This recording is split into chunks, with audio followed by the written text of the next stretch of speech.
Welcome back to Les Schwab Tire Center's Outdoor GPS. It's time for Owin's Field Report, sponsored by Les Schwab Tire Centers.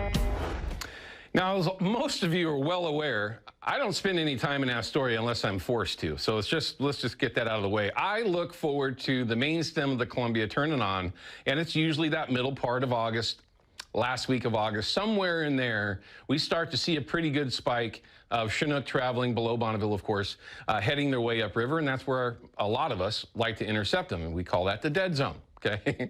Well, for me, it was the dead zone. I made it out last Monday and on Friday. I actually had one chance and, of course, blew it. Figures.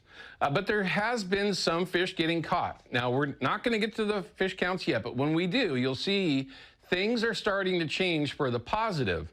What bugs me is I know I was out there because I was marking a pile of fish on Friday in particular and just couldn't get them to go. And it's been not necessarily the MO, but if you watched our segments yesterday with Brandon Glass from Team Hookup Guide Service, he had mentioned that they were seeing a lot of fish on their technology, on their screens, but they weren't biting.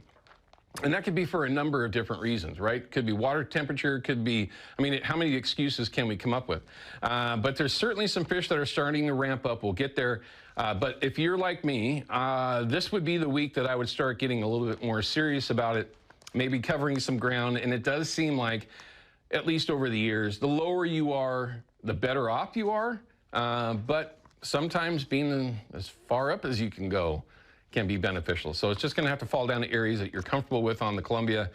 Trolling and on the anchor with wobblers, that's certainly the way that I'll be going after them this year. Now, one of the other things that I'm working on is I've got a 12-year-old daughter. And this is going to be her first year hunting with a shotgun. And it's been an interesting process because I had to actually build her a shotgun, right? That's going to fit her, a 20 gauge 870, it's a beaut. Getting that all kind of set up to go and getting prepared to start teaching her how to shoot.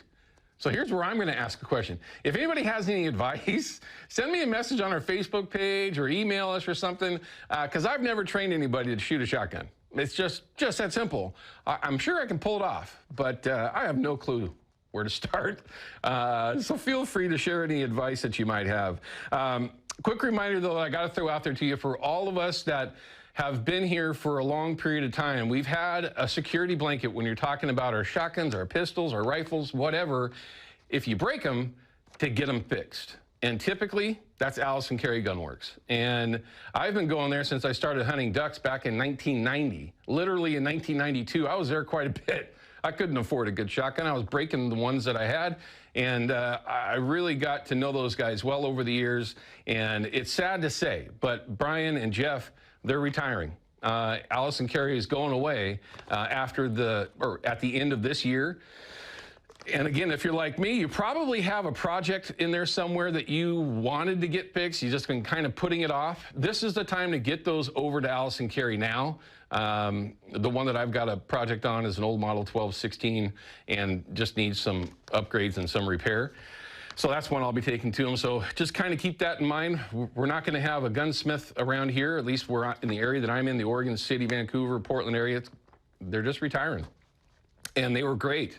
Thanks, guys, for all the help that you've given me over the years and countless of us here in the Northwest. But yeah, Allison Carey is closing their doors. They are retiring, and they deserve it, quite honestly. And where they're actually going, I'm a little jealous. But at the very least, if you get a chance, go by them there and say hello to them and bring them some work if you need to get it done, because it's going to be a challenge. I don't even know what the heck I'm going to do. I couldn't get how I found this out was building this shotgun for Lana. I couldn't get the stock off to get the youth one on. And that's how that knowledge, at least I received that knowledge. So if you know them, go over there, say hello. Also, don't forget, Fisherman's Marine, I mentioned it at the top of the show. They are in the midst of their summer sale currently.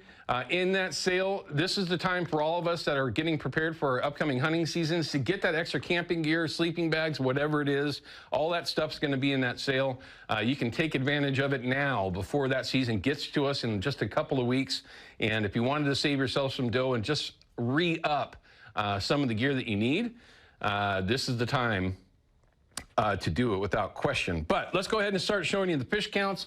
And then after that, we're going to have the 10-year average for you, which is interesting. I kind of mentioned it a little bit yesterday, but here's your numbers going over Bonneville, slowly ramping up.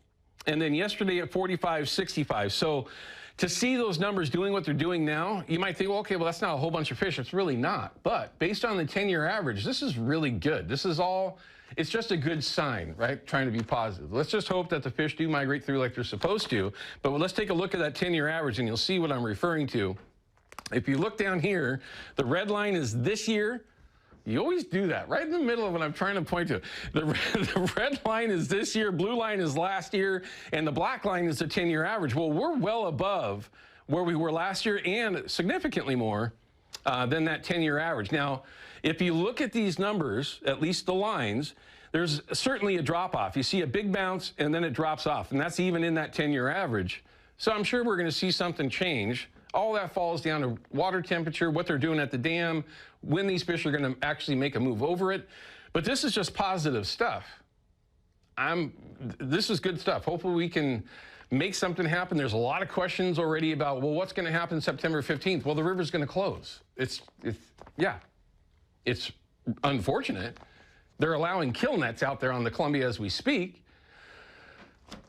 Who knows if there'll be an extension, but this is positive stuff. So let's just hope that things keep going in that same trend. River level, he'll center it up for you there. Willamette, not a big deal.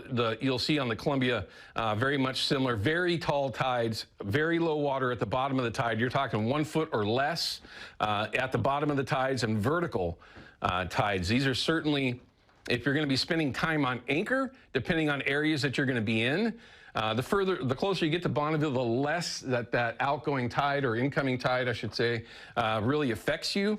But if you're going to anchor fish, wobblers, whatever, you're certainly going to want to make sure you have some current, but trolling in between is certainly an option. So keep that in mind. Not a lot of water out there, that's for sure. Let's go ahead and make sure that you're aware of another derby that's out there. There's a lot of them, and we love helping them out. Some of these are regional, some of them are based on different things, but this is one just to go out and have some fun. The 2024 Salmon Derby, that's August 30th. All the information that you need to participate is right there, and you can see they are well supported with some great sponsors. By all means, go out and have some fun, and who knows, with these numbers the way they are, you might even be able to win the thing. But you got to also have some good scent. Send my buddy Jason an email over at Procure, and you might have a chance to win that weekly prize pack that they give out each and every week. And hopefully you win that, because I promise you, it is legit, and they do it every single week. Steve and Jason and everybody over there, we appreciate that. Let's check in with Katie Sneeg and find out what this weather is going to be like. And you just are so accurate.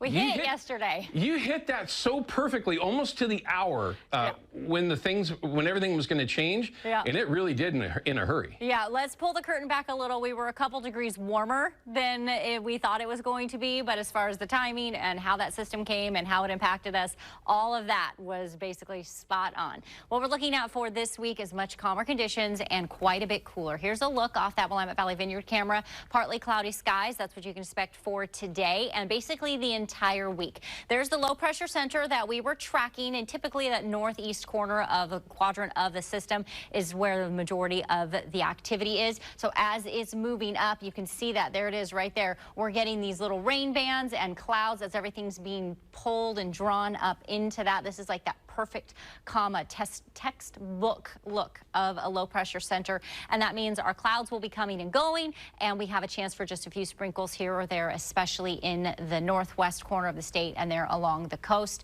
And then we have another one dropping down next time. This one's coming up the coast right now and moving up to the north. The next one comes down out of the Gulf of Alaska, which is where we get quite a bit of our activity, and that brings us cooler temperatures and showers on Thursday, which is the last time we have a chance to see some rain for the month. We got 3/10 of an inch yesterday at the airport.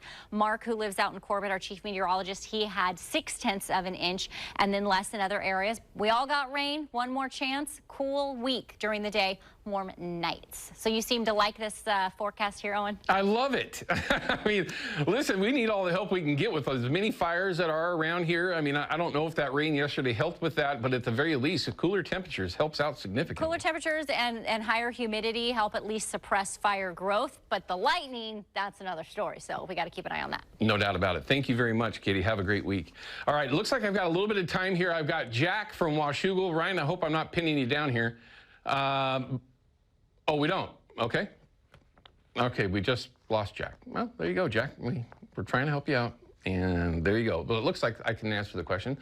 His question was, I don't know why I drug it out like that. Where is the dead zone? And it's a common question that's been coined, the dead zone, for as long as I can remember, and most likely longer than I've been fishing out there. Maybe. I guess it's been a while. But for me, if I were to say the dead zone, and not everybody may say this, but it's from I-5 to Bonneville Dam. Now, some people will actually say that the dead zone is, from the mouth of the Lewis up to Bonneville Dam. I don't really see it that way personally. But from, I-5, the 205 area-ish, up to Bonneville, that's the dead zone. And there's a number of reasons for that. I guess the best way that I can explain how I remember that term becoming very popular was back in the 90s when we were wobbler fishing out there, and we would literally have 20,000+ fall Chinook going by us, and we would only see 1 or 2 fish get caught a day just because of water temperature, conditions, whatever it might be, and we would call it the dead zone because you got so many fish going through here. Why isn't anybody catching anything? But again, that's just how I picture it. But Jack, that's could be up to somebody else's opinion, but at the very least, that's how I see it, is from that I-5-ish area up to Bonneville. So there you go.